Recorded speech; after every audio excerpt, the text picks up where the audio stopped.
Good morning to all of you.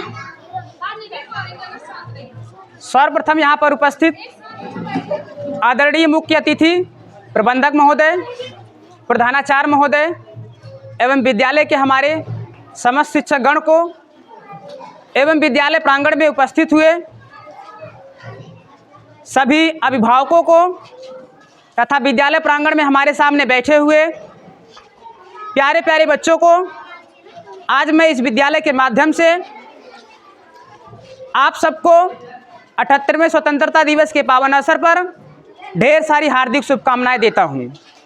साथियों, आप लोग जानते हैं आज स्वतंत्रता दिवस का दिन है और बहुत ख़ास दिन है, क्योंकि आज वो दिन है, आज उन वीरों को, आज उन स्वतंत्रता सेनानियों को, आज उन क्रांतिकारियों का याद करने का दिन है जिन्होंने इस देश को आज़ाद कराने के लिए 200 साल कठिन तपस्या, कड़ा संघर्ष, बलिदान और रक्त की आहुति देकर इस देश को आज़ाद कराने के लिए अपना अहम योगदान दिया है। साथियों, आप लोग जानते हैं ये हमारा भारत देश एक दिन ऐसा था जो अंग्रेजी हुकूमत सरकार के बेड़ियों में जकड़ा हुआ था। देश तो हमारा था, लेकिन देश में किसी और का शासन था, जिसे हम कहते हैं ब्रिटिश सरकार।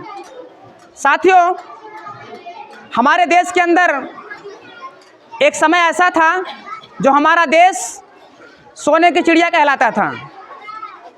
ऐसे सोने की चिड़ियों को, देश को देखकर कुछ ऐसे विदेशी आक्रमणकारियों ने इस देश पर जब उनकी नज़र पड़ी तो कहीं न कहीं पूरी तरह से इस देश को लूटने पाटने का, इस देश पर शासन करने का अपना एक आधिसत्ता जमा लिए।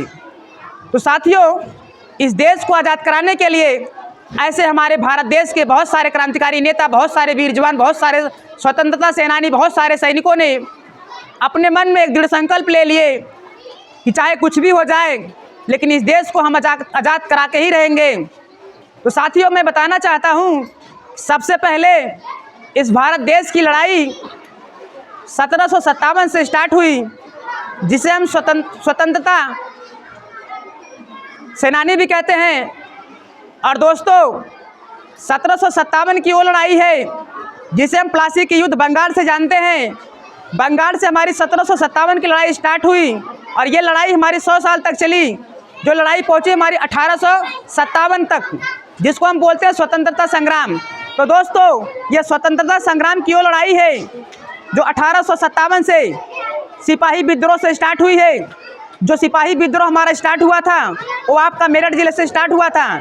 जिस समय हमारे देश के अंदर स्वतंत्रता संग्राम स्टार्ट हुआ था, उस समय हमारे देश के अंदर बहुत सारे ऐसे क्रांतिकारी वीरों ने कंधे से कंधा मिलाकर इस देश को आज़ाद कराने के लिए अहम योगदान दिए हैं। साथियों, आप लोग जानते हैं कि ये विशाल जैसे भारत देश को आज़ाद हुए कोई छोटा मोटा खेल नहीं है। इस ऐसे इतने विशाल देश को आज़ाद कराने के लिए कोई एक दिन में हमें आज़ादी नहीं मिल गई थी। हमारा देश लगभग कम से कम 200 साल तक इस अंग्रेज़ों का गुलाम रहा था। तो इस देश को आज़ाद हुए लगभग 200 साल तक हमारे देश के नौजवान सैनिकों ने जाकर सीमा पर गोली खाए, बॉर्डर पर गोली खाए, सीने में गोली खाए, सीना उनका छन्नी हो गया। जिस समय हमारे देश के अंदर युवा 15-16 साल के अंतर्गत इस देश के अंदर रहकर मौज मस्ती करते हैं, उस समय हमारे बहुत से ऐसे क्रांतिकारी नेता 15 साल 16 साल की अवस्था में जाकर 1857 की क्रांति विद्रोह में जाकर वो भाग लेकर, बंदूक उठाकर, हथियार उठाकर, ऐसे क्रांतिकारी वीरों ने हमारे जाकर अंग्रेजी सैनिकों से, अंग्रेजी हुकूमत सरकार से लोहा लेने का काम किया है। तो दोस्तों, ये हमारा भारत देश कोई एक दो दिन में हमको आज़ादी नहीं दिला दिया है। हमारे देश के अंदर बहुत सारे ऐसे खून उबाल आए थे, बहुत सारे देश के अंदर ऐसे युवा पैदा हुए थे जिन्होंने इस देश की आज़ादी के लिए अपनी जान तक कुर्बान कर दिए हैं। बहुत सारे ऐसे वीर हुए हैं जिन्होंने सरहद पर, बॉर्डर पर जाकर लड़ते हुए अपने आप को शहीद प्राप्त हुए हैं। साथियों, इस देश को आज़ाद कराने के लिए बहुत सारे हमारे सैनिक आए हुए हैं, बहुत सारे हमारे क्रांतिकारी वीरों आए हैं, बहुत सारे अनेक महापुरुषों आए हैं, जिनका नाम कुछ हम गिनाना चाहते हैं आपको। जैसे महात्मा गांधी हुए हैं, पंडित जवाहरलाल नेहरू हुए हैं, सरदार पटेल हुए हैं, के.एम. मुंशी हुए हैं, तात्या टोपे हुए हैं, झांसी की रानी लक्ष्मीबाई जिन्हें हम कहते हैं, वो तो खूब लड़ी मर्दानी, वो तो झांसी वाली रानी। झांसी वाली रानी एक ऐसी महिला थी जो कहीं न कहीं अंग्रेज़ों के सामने लंगोटा बांधकर अंग्रेज़ों का छक्का छुड़ाने का काम किया है। उन वीरांगना से कई हमारे बैठे सामने हुए इस विद्यालय की जो हमारे छात्रा बैठी हुई हैं, कहीं न कहीं उनको ये दृढ़ संकल्प ले लेना चाहिए। जिस समय हमारे झांसी की रानी लक्ष्मीबाई ने इस देश को आज़ाद कराने के लिए लंगोटा बांधकर सीधा अंग्रेज़ों के सभा में चली जाती थी और अंग्रेज़ों के सामने डटकर लोहा लेने का काम करती थी।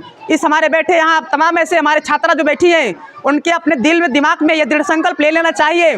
जब हमारे देश के अंदर ये वीरांगना इस तरह से हमारे देश को आज़ाद कराने के लिए कहीं न कहीं ब्रिटिश हुकूमत सरकार से लड़ बैठती है, वो घोड़े पर सवार कर पूरे निष्ठा और ईमानदारी प्रतिष्ठा के साथ इस देश को आज़ाद कराने के लिए सीधा रणभूमि में चली जाती हैं, तो हम भी इस देश के एक नागरिक हैं, स्वतंत्र भारत के एक नागरिक हैं, तो कहीं न कहीं हमें भी देश को एक राष्ट्रहित बनाने के लिए कंधे से कंधे मिलाकर हमें चलना चाहिए।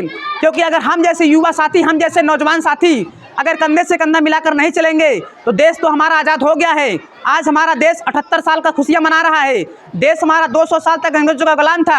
अगर हम जैसे नौजवान साथी अगर कंधे से कंधे मिलाकर इस नए देश का, नया राष्ट्र का निर्माण नहीं करेंगे तो हमारा देश कहीं न कहीं आज भी उस गुलामी के जंजीरों में जकड़ा रहेगा। इसलिए हम प्यारे देशवासियों को कंधे से कंधे मिलाकर चलना चाहिए, क्योंकि हमारे जो वीर जवानों ने इस देश को आज़ाद कराने के लिए रक्त किया, जो आहुति दी है, उन आहुति को मुझे जरा सा भी कहीं उनके सम्मान पर आँच नहीं आने देना है। इसलिए हमें पूरी निष्ठा और ईमानदारी के साथ इस देश को, इस भारत देश के राष्ट्रीय तिरंगा को पूरी तरह से निष्ठा और ईमानदारी के साथ हमेशा तिरंगा को हमें ऊंचे रखना है। क्योंकि तिरंगा ही क्या है, हमारे देश की मान है, शान है, आन है, बान है।